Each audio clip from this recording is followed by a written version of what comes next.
जी शुक्राना गुरु जी, कैसे हैं दोस्तों। स्वागत करता हूं आपके अपने चैनल पे। मैं आपका होस्ट टेलर का दोस्त लेके आ गया हूं निफ्टी बैंक निफ्टी व्यू 17 दिसंबर 2021। Expiry over, now next. पहले डिस्क्लेमर, फिर बाकी बातें बाद में। गाइस ये डिस्क्लेमर बताता नहीं चाहता हूँ, जितना भी वीडियोस बनाता हूँ लर्निंग पर्पज़ के बनाता हूँ, अपनी नॉलेज आपके साथ शेयर करता हूँ। कोई बाय सेल की रिकमेंडेशन नहीं करता हूँ। I am not a SEBI registered analyst. अगर आप हमारे किसी भी वीडियो पर बाय सेल करते हैं तो पहले किसी अपने फाइनेंशियल एडवाइजर या सेबी रजिस्टर्ड एनालिस्ट से एक बार जरूर कंसल्ट कीजिएगा। फिर भी अगर आप हमारे किसी वीडियो पर बाय सेल करते हैं तो उसके प्रॉफिट और लॉस के जिम्मेदार सिर्फ आप और आप होंगे, मैं और मेरा चैनल। अब आते हैं व्यू पे। गाइस ये है निफ्टी का 15 मिनट का चार्ट, ठीक है ना। और आपके सामने ही है, मार्केट एक रेंज के अंदर स्टक हो रखा है, ठीक है ना। तो मार्केट क्या कर रहा है, जिग जैग कर रहा है, ठीक है ना। जैसे मैंने आपको बताया था कि भी ऑप्शन डाटा बता रहा है कि ऊपर रेजिस्टेंस और नीचे सपोर्ट है, ठीक है ना। मार्केट ने क्या कर रहा है, यहाँ आ रहा है, यहाँ जा रहा है, यहाँ आ रहा है, यहाँ जा रहा है, यहाँ आ रहा है, यहाँ आ रहा है। तो ये तो हो गया आपका ऑप्शन बायर के लिए, मतलब कि जो बायर है उसको लॉस होगा जो टाइमली प्रॉफिट बुक नहीं कर रहा होगा, क्योंकि end of the day expiry पे आपको पता सबको ज़ीरो तो होना ही है, वो तो तय है, वो तो नियम बना हुआ है सी और पी का, ठीक है ना।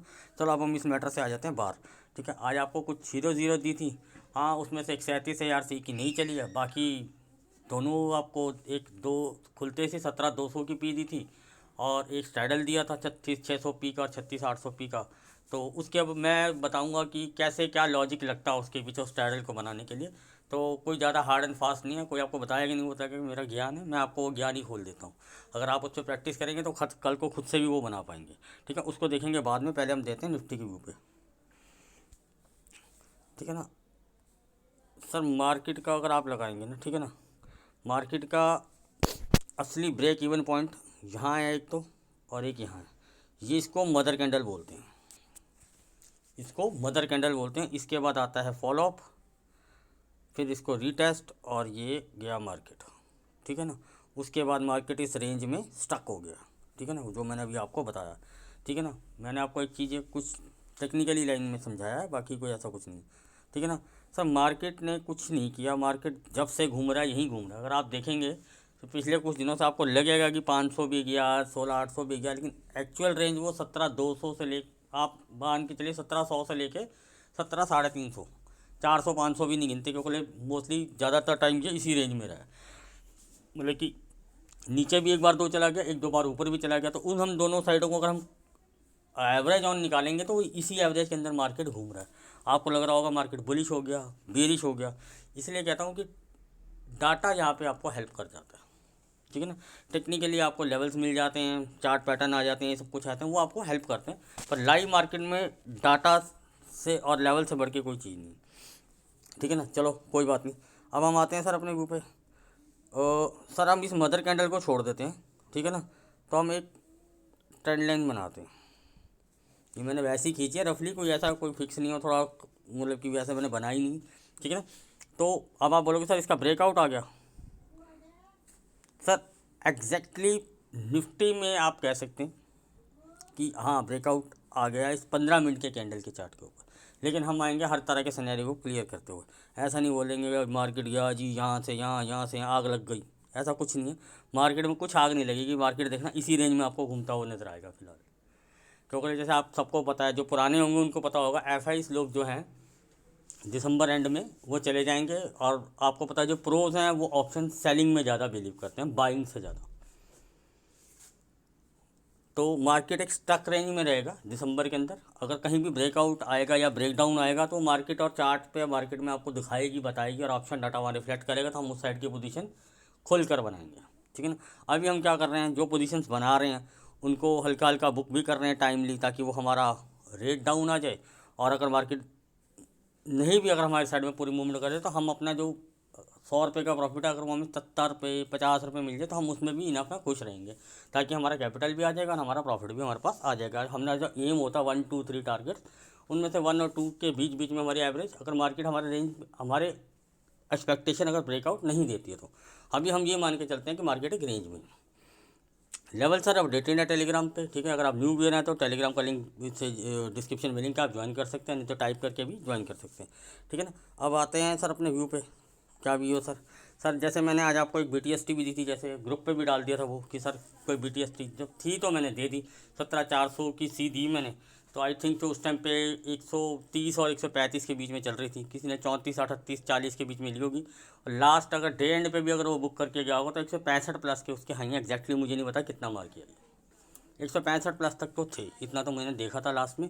उसके बाद 2-4 पे ऊपर गई होगी तो मुझे पता नहीं, आइडिया नहीं, ठीक है ना। अगर किसी ने वहाँ बुक कर लिया होगा तो भी ठीक है, वेल एंड गुड है, ठीक है। जो अगर अपना तो फंडा यही है, प्रॉफिट लॉक करते रहो, ठीक है। अब हम आते हैं सर अपने व्यू पे। सर मार्केट अभी एक रेंज में है, ठीक है ना, क्लियर कट है। तो मार्केट क्या कर रही है, नीचे 17,200 पे एग्जैक्टली एक सपोर्ट बना रखा, मतलब 10-20 पॉइंट का बफर ले सकते हैं। जितनी भी एक विक्स गई हैं, कोई भी कैंडल 17,200 के नीचे क्लोज नहीं हो रही है। तो हम इसको एक राउंड फिगर में 17,200 एक लेवल मानते हैं।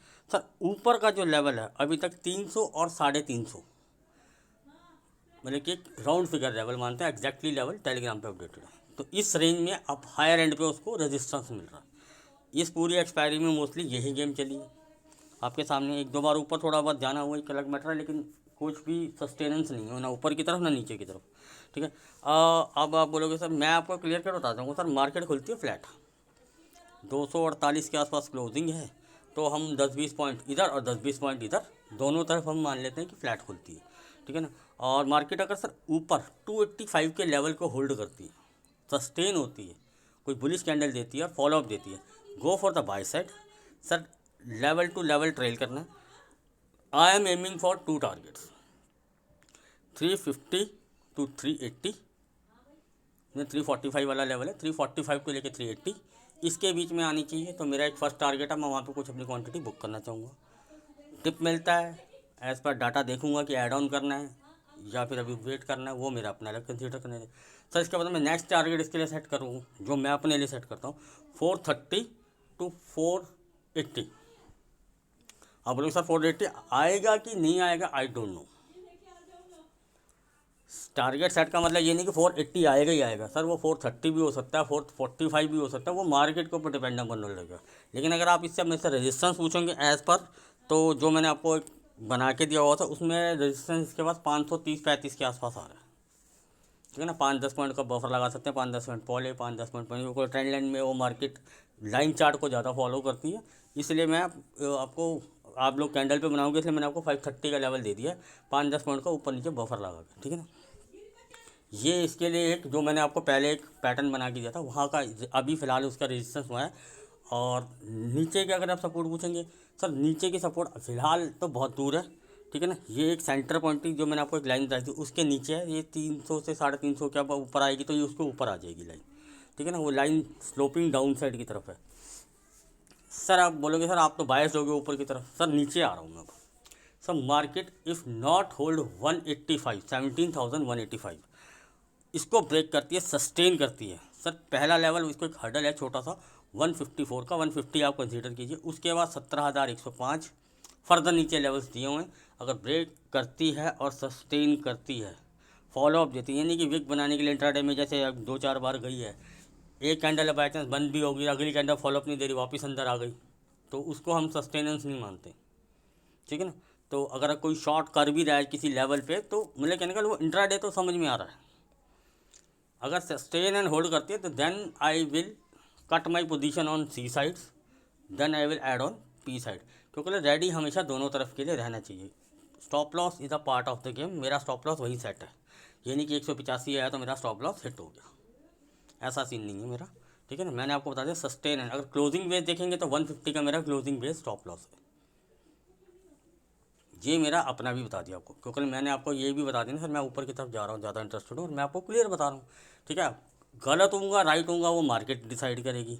मैंने अपने जो ऑप्शन डाटा या जो भी डाटा देखता हूँ, मैंने उस हिसाब से अपनी पोजीशन सेट की है, टेक्निकली से लेवल निकाले, ठीक है, और अपना स्टॉप लॉस टेक्निकली और ऑप्शन डाटा के हिसाब से मैंने सेट कर लिया है। हिट हो जाएगा तो आउट हो जाऊँगा, नहीं तो राइट करूँगा। वैसे तो फिलहाल मैं प्रॉफिट में ही हूँ, क्योंकि 2-3 बार मैं उसको घुमा चुका हूँ, तो वो एक अलग मैटर है। पर मैं सिंगल हैंड से भी देखूँ, अगर मैंने आज भी बाई किया तो मैं फिर भी लास्ट में डे एंड में प्लस में ही बंद हुआ हूँ। और मैं ये इसलिए नहीं कह रहा कि सर SGX प्लस है या माइनस है, मैं उस चीज़ को कंसीडर नहीं करता। ये चीज़ मैं आपको 3:30 से पहले BTST सबको मैं अपने ग्रुप में भी डाल के दिया था, ऐसे ही मैं अपने मेम्बर्स को भी बता के जाता हूँ। गलत और सही पार्ट ऑफ द गेम है, sometimes we wrong, sometimes we right.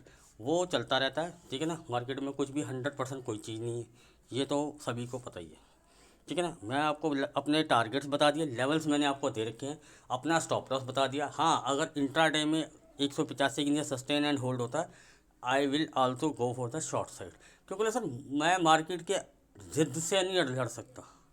हाँ, अगर मेरा डाटा मुझे सपोर्टिव करेगा कि हाँ नहीं इंट्राडे में जा रहा है, ऐसा फॉलोअप नहीं दे रहा, देन अनदर सिनेरियो होगा वो। जैसे आज मार्केट ऊपर खुली, ठीक है ना, 17,400 पे तगड़ा रेजिस्टेंस था, टिकी नहीं, अब पहली कैंडल में नीचे आ गई, मैंने भी आपको वहाँ पे एक वो दे दिया, क्या कहते हैं, पुट दे दी, ठीक है ना। 17,200 की क्यों दी मैं, 300 की वजह से था, 350 को मुझे पता 300 पे भी एक अच्छा रेजिस्टेंस है, मार्केट इसको सेटल करने जाएगी जाएगी। राइटर्स को चाहे वापस आना हो, राइटर्स को एक मौका देती है मार्केट, वो अलग बात है, ज़ीरो हुई वो एक मैटर अलग है, वो पार्ट ऑफ दी अलग सिनेरियो। लेकिन तो मुझे ये पता था कि अगर मैं 15 रुपये की कोई पुट दे रहा हूँ तो ये 25 रुपये हो जाएगी, सुबह सुबह ही एक अच्छी ट्रेड बन जाएगी और हीरो जीरो टाइप के चल जाएगी। उसमें स्टॉप लॉस होता तो मैं खुद ही अपने आप वहाँ पे रिवाइज कर देता कि भैया 9 से नीचे जा रही है, स्टॉप लॉस ले जाओ। 9 से नीचे जाती मैं वहीं पे आपको फ्लैश कर देता, वैसे मैंने हीरो जीरो ही लिखा था, लेकिन 9 से नीचे जाती तो मैं वहीं फ्लैश कर देता कि सर स्टॉप लॉस ले जाओ। हाँ, एक हमारी 37,000 सी की हीरो जीरो थी, वो फ्लॉप हुई, स्ट्रैडल हमारा जैकपॉट हो गया। चलो हटा देते हैं उस चीज़ को। निफ्टी का सर मैंने आपको क्लियर कट बता दिया। अब आता हूँ सर बैंक निफ्टी के व्यू पे। सर ये है बैंक निफ्टी का लाइन चार्ट, ठीक है ना। टोटल कैंडल्स में आपको इतना समझ नहीं आएगा, वहाँ कंजेशन बहुत होता है, यहाँ नॉइज़ होती है कम। सर जैसे मैंने आपको पहले बता रखा था कि ये एक कंजेशन जोन है, मार्केट ने वहीं आके हॉल्ट लिया और यहाँ से ही उसने ब्रेकआउट दिया था और उसी लेवल पे आके उसने सपोर्ट लिया है, ठीक है ना। आप इसको इस ब्रेकआउट के रीटेस्टिंग भी कह सकते हैं, एक्सपायरी मूव भी कह सकते हैं, ठीक है ना। कोई ब्रेकडाउन काउंट कर रहा है इसको कि भैया बैंक निफ्टी ने ब्रेकडाउन कर दिया, जिसको जैसा लगता है। हर किसी का अपना टेक्निकल स्टाइल होता है, हर किसी का अपना सेटअप होता है, हर अपने सेटअप साथ। मैं अपने सेटअप को डाटा के साथ रिलेट करके चलता हूँ, तो मैं उस हिसाब से देखता हूँ, ठीक है ना। तो मैं एज़ पर अगर पीसीआर देखूं, टेक्निकली भी देखूं, तो पीसीआर भी बैंक निफ्टी का भी लो है और निफ्टी का भी लो है। अब इसका मतलब ये नहीं कि यहाँ से थोड़ा बहुत ड्रैग नहीं कर सकते, थोड़ा बहुत ड्रैगिंग चल सकती है, लेकिन सस्टेनेंस आना थोड़ा टफ है। लेकिन मार्केट इस सुप्रीम कोई न्यूज़ या कुछ हो तो वो मैटर अलग हो जाएगा, ठीक है ना। 330 के नीचे क्लोजिंग आती है, मेरा स्टॉप लॉस है। बीटीएसटी मेरी इसके अंदर भी है, क्लियर कट आपको मैं बता देता हूँ, ठीक है ना। बीटीएसटी मेरी इसके अंदर भी है। अब हम करते हैं सर सिनेरियो कि हमें अब कल के लिए इंट्राडे कैसे करना है जिसके पास बीटीएसटी नहीं है, ठीक है। सर जिसके पास बीटीएसटी नहीं है, सर मार्केट अगर 630 के ऊपर होल्ड करने लग जाती है, सस्टेन करती है और फॉलोअप देती है, तो सर यहाँ पे आपको इजीली 70 से 100 पॉइंट का रन दे सकती है, ठीक है ना। स्टॉप लॉस आपको लगा देना है 560 का, 580 का, जैसे आपको ठीक लगे। स्पॉट के स्टॉप लॉस बता रहा हूँ मैं आपको। सर 750 के ऊपर, 70 के ऊपर एक कंजेशन जोन है, 30 से लेकर 70 तक मान लीजिए आप। इस क्योंकि 750 लेवल सभी गिन रहे हैं, तो मैं 20 पॉइंट इधर और 20 पॉइंट इधर करके बफर ले लेते हैं, क्योंकि वो विक्स भी बनती हैं कई बार, कभी कैंडल नहीं बन पाती प्रॉपर, बनती है लेकिन विक करके नीचे आ जाती है। तो इन सब चीज़ों को कंसिडर करते हुए हम एक 40 पॉइंट 750 के बाद दोनों तरफ 20 पॉइंट का बफर लगा लेते हैं। अगर चल पड़ती है आगे तो हमें जो ट्रेल करना है, अगर 730 से ऊपर जा रही है तो हमारा ट्रेल अब 730 पे आ जाना चाहिए। 770 चलेगी तो हमारा ट्रेल 750 पे आ जाना चाहिए, क्योंकि ये कंजेशन जोन है। मार्केट यहाँ पे हॉल्ट भी ले सकती है कुछ टाइम के लिए, कोई ज़रूरी नहीं है कि एक ही लाइन में उसको काटते हुए निकल जाएगी, हो सकता है वो ऐसे भी करे। ये एक सिनेरियो होता है मार्केट का कि मार्केट मान के चलते हैं ऊपर की तरफ चलती है, 630 को होल्ड करती है, और ये हमारा मान के चलते हैं 730 से 770 का एक एरिया है। मार्केट जाती है ऐसे ऐसे, फिर यहाँ आती है, थोड़ा हॉल्टर लेती है, फिर यहाँ जाती है, यहाँ आके कई बार टाइम पास करती है, और ये अच्छा सिनेरियो होता है हमारी नज़र से एज़ पर टेक्निकली भी। अगर मार्केट किसी को चीज़ को ब्रेकआउट या ब्रेक डाउन करना चाहिए तो उसको वहाँ पे कंसोलिडेट करना चाहिए। अगर वो एक ही कैंडल में नीचे आ जाती है या एक ही कैंडल में ऊपर चली जाती है तो वो रिलायबल नहीं होती, वो चीज़ें रिलायबल नहीं होती। उसमें क्या होता है, जो तो एंट्री सही टाइम पे कहीं पे इधर बैठ गया या इधर बैठ गया, ठीक है। अदरवाइज़ क्या करेगी मार्केट, फिर आके हॉल्ट लेगी, क्योंकि जो ऊपर के राइटरों को फंसा के आई है उनको थोड़ा सा जिग जैक करते हुए आती है, उनको बिग प्लेयर ज़्यादातर राइटर्स जो होते हैं। मैं क्लियर कट आपको एक टाइटल और बता देता हूँ। सर अब नीचे आते हैं डाउन साइड के लिए। सर अगर मार्केट ब्रेक करती है 36,440 को, सस्टेन करती है, लेवल मिलेगा 385 टू लेके 355, 330 तक अलग सपोर्ट है, क्योंकि ये कंजेशन जोन है 330 से लेके 385, ये इसका कंजेशन जोन है। सर अगर ये break and sustain and hold होता है तो यहाँ से ईजीली मार्केट 70 से 150 पॉइंट तक का रन दे सकती है। मैं अब 100 नहीं बोल रहा हूँ, मैं अब 150 तक बोल रहा हूँ कि 70 से 150 पॉइंट तक का रन दे सकती है। Sustain and hold and follow up, ये दो चीज़ें आपको हमेशा ध्यान रखनी है। 440 के नीचे आप अगर आप कहीं ऊपर से 500 से नीचे शॉर्ट करते हुए अगर आप आ रहे हैं तो थोड़ा 400 के नीचे 385 टू लेके 330 एक कंजेशन जोन है, थोड़ा यहाँ पे आप ट्रेल करिएगा। ये हमारे डाउन साइड के लेवल के लिए मैंने आपको पूरा कंजेशन बता दिया सर कैसे होगा सर, वहाँ से मुड़ गई वो अब लेवल देखते हैं आप, चार्ट लगाइए, कैंडल आपको खुद बताएगी वहाँ पे, ठीक है ना। थोड़ा सा या तो प्रैक्टिस कीजिए, देखिए सीखेंगे तो आपको समझ में आएगा। ये आपको मैंने टेक्निकली लाइन में समझाया। एज़ पर मैं डाटा के ऊपर आता हूँ सर, 36,500 आज भी अभी भी फ़िलहाल एज़ पर डाटा सपोर्ट है, नीचे 36,000 पे भी एक अच्छा सपोर्ट है एज़ पर ऑप्शन डाटा, ठीक है ना। अब आप बोलोगे सर ऊपर हर्डल, सर ऊपर हर्डल छोटे मोटे तो चलो सभी जगह होते हैं, वो तो 300 400 200 100 सब पे सपोर्ट मिलेगी, छोटी मोटी तो बड़े सपोर्ट जो होते हैं वो कुछ राउंड फिगर्स में होते हैं बैंक निफ्टी में ज़्यादातर। अब बैंक निफ्टी में ऊपर 37,000 के आसपास इसको अभी रेजिस्टेंस है एज़ पर ऑप्शन। बाकी जो नीचे हमारे लेवल्स हैं वो एक अलग मैटर है, लेवल इज़ अलग थिंग, वो टेक्निकली चीज़ में आ रहे हैं हम, ठीक है ना। और जो डाटा पे आ रहे हैं वो मैं बता रहा हूँ सीधा, जिसको अच्छा खासा अभी रेजिस्टेंस है 37,000 पे। अब मैं आपको बैंक निफ्टी की रेंज भी डिस्क्लोज कर देता हूँ, जो वीकली रेंज फिलहाल अभी रहेगी 37,300 से लेके 36,100।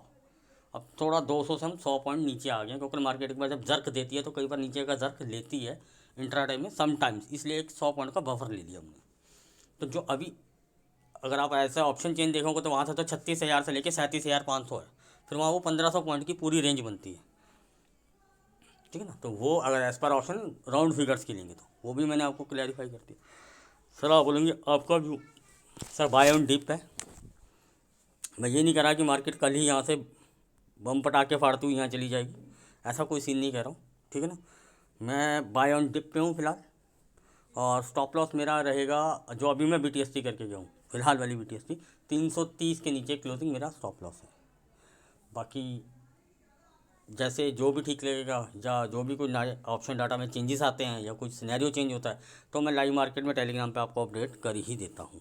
सर मैंने आपको ऊपर का भी सिनेरियो बता दिया और नीचे का भी सिनेरियो बता दिया, कोई भी दिक्कत हो कमेंट सेक्शन में पूछिएगा सर ये चीज़ समझ नहीं है, तो मैं आपको जब भी टाइम मिलेगा रिप्लाई करके सुबह 8 बजे से पहले पहले रिप्लाई मिल जाएगा, वैसे मैं रात तक जगह ही होता हूँ, ठीक है। अब मैं आपको सर बताता हूँ जो मैंने आपको स्ट्रैडल बनाया था उसका रीज़न क्या है, क्यों लोग ऐसा स्ट्रैडल देते हैं और ऐसा क्या होता है। सिंपल शॉर्टिंग लॉजिंग में दूँगा, अगर आपको अच्छा लगे तो ज़रूर उसको सीखिएगा और ट्राई कीजिएगा। सर सीखेगा ट्राई नहीं, मतलब सीखे पेपर ट्रेड पर प्रैक्टिस कीजिए, समझ आए तो ट्राई कीजिएगा, थोड़ा सा बोलने में गलत हो। सर मैंने जब आपको स्ट्रैडल दिया था ना तो एक ना टाइम होता है, लास्ट टाइम पे आ गया क्या है 37,000 रुपये एक अच्छा खासा OI था और 36,500 पे एक अच्छा खासा, ये तो मैंने लेवल खींचा, मैं एग्जांपल के लिए बता रहा हूँ, एक अच्छा खासा सपोर्ट था। इसी रेंज के अंदर मार्केट को स्टक रहना था और वो रही भी, वो अप डाउन करती रही, वो एक अलग मैटर है, उस मैटर को हम छोड़ देते हैं कि वो मार्केट ने क्या किया क्या नहीं किया। मतलब कि एक आपको रेंज आपके पास डिफाइंड थी जो सेलेबल जोन थी, कि ऑप्शन सेलर्स को पता है कि 37,000 से ऊपर नहीं जाना और 36,000 से नीचे नहीं जाना, लास्ट मोमेंट आ चुका है और इसके इतना टाइम नहीं है कि भैया मार्केट 37,500 या 35,500 चली जाए, इतना टाइम नहीं था मार्केट के पास, ठीक है ना। तो मैं आपको क्लियर कट सिनेरियो बता देता हूँ, ठीक है ना। मैंने ये स्ट्रैडल क्यों दिया सर, मार्केट जैसे मैंने ये एक इसने इसी चैनल को फॉलो कर रही थी, टाइम धीरे धीरे डिके हो रहा था, तो ऑप्शन एक्सपायर आज एक्सपायरी ये सब कुछ ज़ीरो करना है, तो क्या होगा, मैंने वहाँ पर एक स्टॉप लॉस को आपको डिफाइन किया, जैसे हीरो ज़ीरो डायरेक्टली मैं नहीं कर देता हूँ, जैसे वो 30 वाली दी थी मैंने, वो ज़ीरो हो गई, ठीक है। तो एक दो बार वापस आई भी थी 18-20 से लेकर दोबारा 30 आई, लेकिन 30 या 31 मैक्सिमम आई होगी, उसके ऊपर नहीं गई, तो हम उसको ज़ीरो ही कंसीडर करेंगे, क्योंकि भैया वो चली ही नहीं ऊपर, तो उसको हम ज़ीरो ही कंसीडर कर लेंगे, ठीक है। सॉरी है गैस है। तो अब आते हैं सर, मार्केट एक स्टक रेंज के अंदर स्टक होकर खड़ी हो गई थी, ठीक है ना। तो क्या होता है कि या तो ये लोग अब अपनी प्रॉफिट बुकिंग शुरू करेंगे, काफ़ी हद तक ये जीरो पे आ चुकी थी, और ये 36,500 वाली भी, ये भी 10-1 रुपये के आसपास आ चुकी थी, और ये भी 8-9 रुपये के आसपास लग चुकी थी 37,000 वाली, ठीक है ना। तो क्या होता है कई बार प्रॉफिट बुकिंग करके लोग क्लोज करना शुरू कर देते हैं पोजीशन, लेकिन सिस्टम के अंदर क्या जाता है, जैसे आपने कोई सी सेल करी हुई तो वहाँ सी बाइंग आएगी, और पी सेल की हुई है तो पी बाइंग आएगी।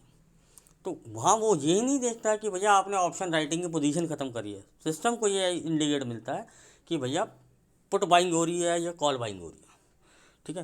तो यहाँ पर क्या हुआ कि पुट सेलर्स ने प्रॉफिट बुकिंग स्टार्ट कर दी। एज़ पर वो जो सिनेरियो चलता है, वो ट्रिगर किस तरफ की होगी, वो मार्केट वो अपना सिस्टम करता, वो आप और मैं डिसाइड नहीं कर सकते।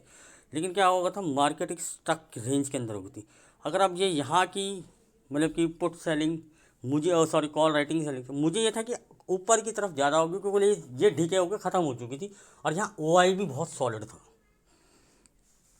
मेरे ख्याल से 1.5 से 2 लाख ओपन इंटरेस्ट यहाँ खड़ा हुआ था और इसमें प्रीमियम में कुछ बचा नहीं था और ये बहुत पास था, ठीक है ना। और इसका प्रीमियम फिर भी 10-12 रुपये चल रहा था,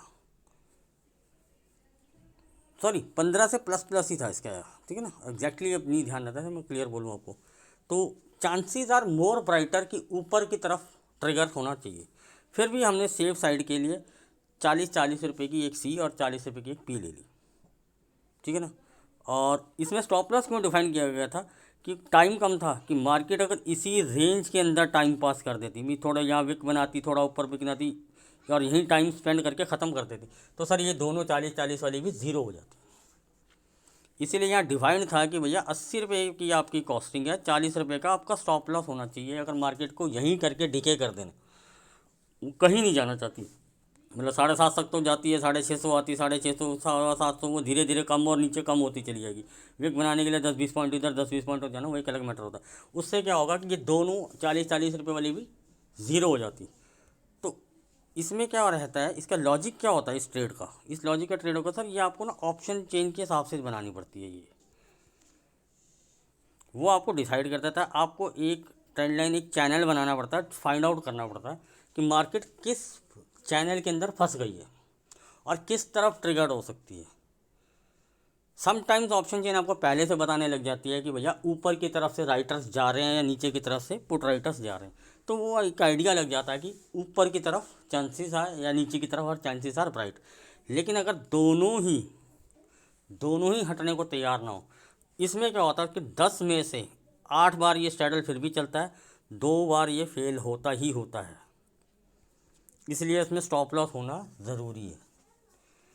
अब कोई 10-10 रुपये की या 20-20 रुपये की CP ले ली, तो उसमें तो आप क्या स्टॉप लॉस लगाओगे, ठीक है ना। जब 40 रुपये 80 रुपये का ह्यूज अमाउंट हो जाती है सर, 2,000 रुपये आपके लग रहे हैं, 2,000 के अगेंस्ट में आप 1,000 का रिस्क ले रहे हो। वो जो हीरो जीरो में भी 500-1,000 रुपये का रिस्क हम लोग लेते हैं।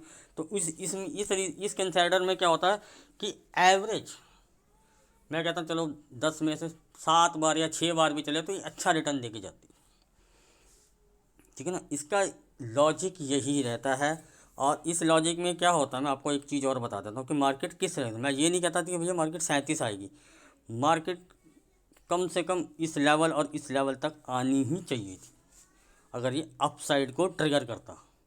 डाउन साइड को ट्रिगर हुआ तो आप खुद से देख सकते हैं कि जैसे ही मार्केट ने यहाँ पे फॉलो अप दिया, रीटेस्ट किया, यहाँ तक के टारगेट मैं सोच रहा था भाई 500 है, 10-20-30-40 पॉइंट का नीचे एक स्टंप मार सकती है। मार्केट ने इस लेवल को भी टेस्ट किया, ठीक है ना, नीचे गई, वापस आई, रीटेस्ट किया इसको और यहाँ से बूम। और यहाँ ही के आसपास मैंने अपने मेंबर्स को बोला था 36,600 P जो हमारे स्ट्रैडल में बाई थी, वो तो मैं पहले ही बता चुका था कि 160-170 के आसपास बुक कर लो, डबल हो चुका है, ठीक है ना।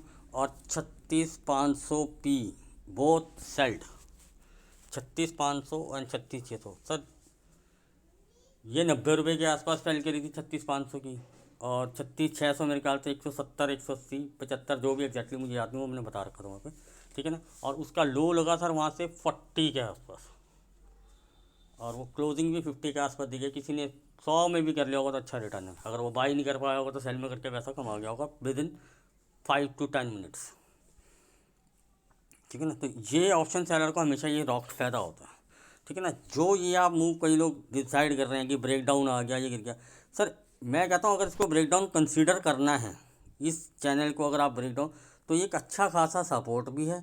दूसरा रीज़न क्या है कि ये है एक्सपायरी मूव, इसको आप इतनी वैल्यूएशन नहीं दे सकते है ना। आप देना चाहते हैं तो दे सकते हैं, पर मैं अपनी नज़र में देखूँ expiry move are not a confirm. Breakout और ब्रेकडाउन दोनों के लिए ही कंफर्म नहीं माना जाता, उसके नेक्स्ट दिन का फॉलो अप माना जाता है कंफर्मेशन। तो एक ये लॉजिक था जो लोग स्ट्रैडल या कैसे दिए जाते हैं, वो मैंने आपको बताया, आप प्रैक्टिस कर सकते हैं इन सब चीज़ों का। तो हाँ, थोड़ा एक्सपीरियंस आपको लगेगा, टाइम के साथ वो एक्सपीरियंस भी आपको आ जाएगा।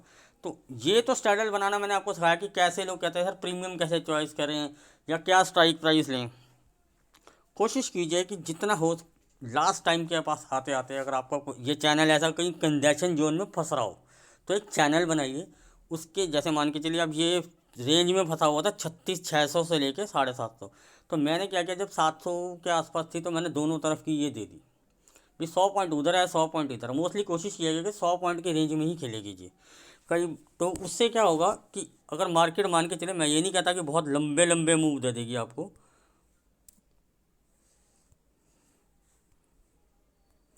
बहुत लंबे लंबे मूव दे देगी आपको नहीं, लेकिन अगर मार्केट मान के चलिए इस साइड ब्रेक करती है और 800 तक भी जाती है, ठीक है ना, मैं ज़्यादा बड़े नहीं कर रहा कि सर कि 700 से ब्रेकआउट करके वो 900 हो 37,000 चले, 100 सवा 100 पॉइंट का भी रन अगर आपको मिल गया ना तो सर आपका जो स्ट्रैडल है ना 80 रुपये का मिनिमम 120 के आसपास पहुंच ही जाएगा, मिनिमम पहुंच जाएगा इतना, यानी कि आपका 50% रिटर्न आपको मिल जाएगा।